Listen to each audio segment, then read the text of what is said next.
और इस वक्त की सबसे बड़ी खबर आ रही है उत्तराखंड से। उत्तराखंड के उत्तरकाशी में आज बड़ा हादसा हो गया। यहां द्रौपदी का डांडा 2 पर्वत चोटी पर हुए हिमस्खलन में 28 ट्रैकर्स के फंसने की खबर है। नेहरू पर्वतारोहण संस्थान के प्रिंसिपल कर्नल बिष्ट ने बताया है कि हिमस्खलन में फंसे हुए 28 में से 10 पर्वतारोहियों के जो ट्रेनी हैं उनके शव बरामद हुए हैं और एनडीआरएफ, एसडीआरएफ और सेना की ओर से एनआईएम के साथ मिलकर रेस्क्यू अभियान जारी है। भारतीय वायुसेना ने फंसे हुए ट्रैकर्स के रेस्क्यू के लिए 2 चीता हेलीकॉप्टर्स को तैनात भी किया है। इस मामले पर डीजीपी उत्तराखंड ने क्या कहा है, सबसे पहले आपको सुनाते हैं। इंस्टीट्यूट ऑफ माउंटेनियरिंग है उत्तरकाशी में, उसके ट्रेनीज थे ये लोग जो कि यहाँ पे गए थे द्रौपदी का डांडा पीक की तरफ। और इसमें 29 लोग थे, जिनमें से 8 लोग तो सेफ हैं। बाकी लोग अभी उनका एग्जैक्ट लोकेशन नहीं पता है। ये पता है कि जो इंसिडेंट हुआ है वो लगभग 14,000 फीट की हाइट पे हुआ है। अभी तक की लेटेस्ट सूचना जो आई है कि इनमें से 2 लेडी जो माउंटेनियर थी वो संभवतः सर्वाइव नहीं कर पाई हैं। और इस पूरे मामले पर सीएम पुष्कर सिंह धामी ने रक्षा मंत्री राजनाथ सिंह से भी बातचीत की है और रेस्क्यू ऑपरेशन को तेज करने के बारे में पूरी जानकारी दी है। इस वक्त ग्राउंड के हालात क्या हैं, पूरी अपडेट के साथ मेरे सहयोगी कुलदीप नेगी हमारे साथ जुड़ रहे हैं। कुलदीप, फिलहाल आपके पास क्या खबर है इस एवलांच को लेकर? देखिए, अभी फिलहाल जो अपडेट है, क्योंकि जो ये टेरेन है यहाँ पर मौसम क्योंकि पल पल बदलता भी रहता है और इस कारण से रेस्क्यू ऑपरेशन में भी दिक्कतें आती हैं। तो अभी फिलहाल कोशिश ये की जा रही है कि जितने भी लोग अभी फंसे हुए हैं उनको जल्द से जल्द, जो लोग लापता हैं उनको जल्द से जल्द तलाश कर उन्हें रेस्क्यू किया जाए। इसकी कोशिश सबसे पहले स्टेप में की जा रही है और इसके लिए जो टीमें, रेस्क्यू टीमें हैं, वो रेस्क्यू टीमें लगातार इन कोशिशों में भी जुटी हुई हैं। लेकिन दूसरा सबसे बड़ी चुनौती इन पहाड़ों में जो रहती है वो मौसम की रहती है। मौसम बदलता है तो उस कारण से दिक्कतें होती हैं, बर्फबारी अगर होती है उस कारण से रेस्क्यू ऑपरेशन में दिक्कत होती है। तो वो दूसरी बड़ी चुनौती है इस वक्त सबसे बड़ी। और जहां तक रेस्क्यू ऑपरेशन को लेकर सरकार की तरफ से भी मुख्यमंत्री ने बात की है रक्षा मंत्री से, ताकि इसमें सेना की भी मदद की जरूरत पड़े वो भी ली जा सके। हेलीकॉप्टर भी इसमें लगाए जा रहे हैं। लेकिन जैसा कि मैंने पहले कहा कि ये जो टेरेन है, टफ टेरेन रहता है और वहां पर मौसम के कारण से रेस्क्यू ऑपरेशन में भी बाधा आती है। तो ये सबसे बड़ी चुनौती इस वक्त जो रेस्क्यू में टीमें लगी है उनके सामने है। फिलहाल इस बात की कोशिशें प्राथमिक तौर पर की जा रही है कि जल्द से जल्द वहां पहुंचा जा सके, उन लोगों के बीच पहुंचा जा सके, उन्हें वहां से रेस्क्यू किया जा सके। मौका जो है वो अगर उत्तरकाशी में मुख्यालय से बात करें तो काफी दूर ये पड़ता है।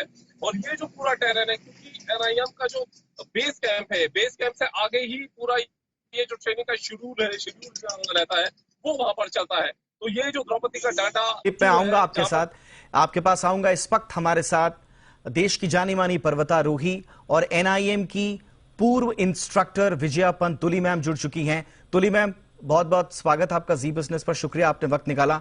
मैम, जरा इस द्रौपदी का डांडा जो पीक बताया जा रहा है जहां पर ये पूरी दुर्घटना हुई है, किस तरह का टेरेन है यहाँ का, और इस एवेलांच को लेकर क्या आपके पास कोई जानकारी है? नहीं, एवेलांच के लिए तो मैंने खाली पढ़ा ही था। जी जी। सबसे पहले तो मेरा आपको नमस्कार, आप सब लोगों को जी। और एवेलांच के बारे में मैं अभी पढ़ ही रही थी और 1 घंटा पहले मैंने पढ़ा था कि क्या है, मेरे बेटे ने भेजा मुझे, वो भी वहाँ का माउंटेनियर है। तो फिर जब मैं देखी तो मेरे को बहुत झटका लगा एकदम से। तो वहाँ द्रौपदी का डांडा में बहुत कम ऐसा होता है कि इतने बड़े भयंकर एवेलांच है। पता होता है मौसम खराब तो जरूर होता है और बच के आ जाते हैं सभी, लेकिन इतना बड़ा हादसा पहली बार ही हुआ है वहाँ पे। और मैं भी वहाँ पर इंस्ट्रक्टर बन के गई थी एक कोर्स में। तब तो मौसम ने हमारा साथ दिया था, लेकिन जब मेरा बेटा गया था तब मौसम ने साथ नहीं दिया था। तब भी इसी तरह की वहाँ पर घटना होने वाली थी, लेकिन वो जो घटना होने वाली थी वो थोड़ा दूर पे एवेलांच हुआ तो ये सब लोग बच गए उस समय, ट्रेनिंग जो थे। तो ये एराइन वाले तो इतना ध्यान रखते कि शायद अपने माता पिता भी उतना ध्यान नहीं रखते होंगे जितना वहाँ पर के इंस्ट्रक्टर और प्रिंसिपल सब लोग ध्यान रखते हैं। तो जी मैं जी, यही स्वाभाविक रूप से बिल्कुल स्वाभाविक रूप से ये प्रकृति का एक प्रकोप है। लेकिन मैम, हाँ, क्या अक्टूबर में इस तरह की एक्सपेक्टेशंस होती है कि वहां पर खतरा हो या एवलांच जैसा कोई खतरा हो? एक्चुअली क्या होता है कि ये तुरंत बारिश के बाद का मौसम होता है। बारिश बंद हुई होती है तो थोड़ा पहाड़ जो है वो तो हो ही रखे होते हैं स्लिपरी। तो वैसे अक्टूबर का महीना बहुत अच्छा माना जाता है माउंटेनियरिंग के लिए। सितंबर, अक्टूबर और जुलाई अगस्त में बहुत बारिश होती तो लोग नहीं जा पाते हैं। तो ये मतलब बहुत अच्छा मौसम माना जाता है। अक्टूबर और नवंबर में भी जाते हैं, फिर सितंबर में। लेकिन चांस की बात है कि कभी बारिश जैसे वहां पर लेट हुई होगी तो जो पहाड़ है वो बारिश से थोड़े ढीले हो जाते हैं। तो देखते होंगे आप रोड में भी कितने पहाड़ बरसात में गिरते हैं बिना। तो इसी तरह वहाँ पे भी कुछ ऐसा होगा कि मौसम थोड़ा चेंज हो रहा है, अभी मौसम चेंज भी हो रहा है बिल्कुल। तो बारिश होने की वजह से पहाड़ ढीले हो गए होंगे तो इसलिए एवलांच आ गया। लेकिन इतना खतरनाक एवलांच शायद मेरे ख्याल से वहाँ पर कभी आया नहीं है। ऑलराइट मैम, कितना दूर है यहाँ से रेस्क्यू करके ले जाना नियरेस्ट बेस कैंप तक या फिर किसी हॉस्पिटल तक, सेफ जोन तक पहुंचाना? कितना डिस्टेंस कितना है मैम इसका पूरा? है डिस्टेंस तो है, क्योंकि बेस कैंप से नीचे जाना, क्योंकि आप पीक क्लाइंब करने जा रहे हो, एक पीक क्लाइंब करने जा रहे हो तो काफी हाइट पे आप होते हो, 16-17 हजार के हाइट पे होते हैं।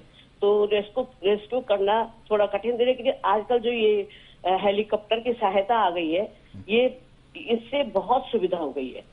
तो मेरे ख्याल से हेलीकॉप्टर से रेस्क्यू करना थोड़ा इजी हो गया है। और जो वहाँ पर बच्चे जो मिल जाते हैं जो लोग, उनको तुरंत सेवा देने के लिए हेलीकॉप्टर ले जाता है। लेकिन पहले बहुत दिक्कत थी हमारे जमाने में। मैंने 78 में किया था, तो 78 में तो बहुत ही कठिन थी राहें।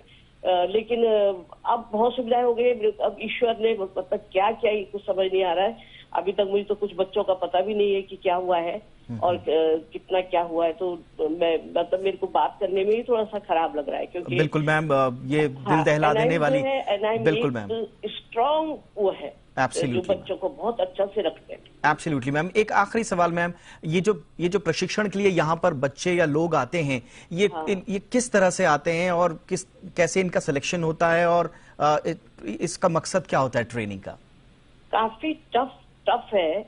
अभी देखिए आप, करीबन 2025 तक या शायद 26 तक की, नहीं उससे भी ज्यादा सीट फुल होंगी।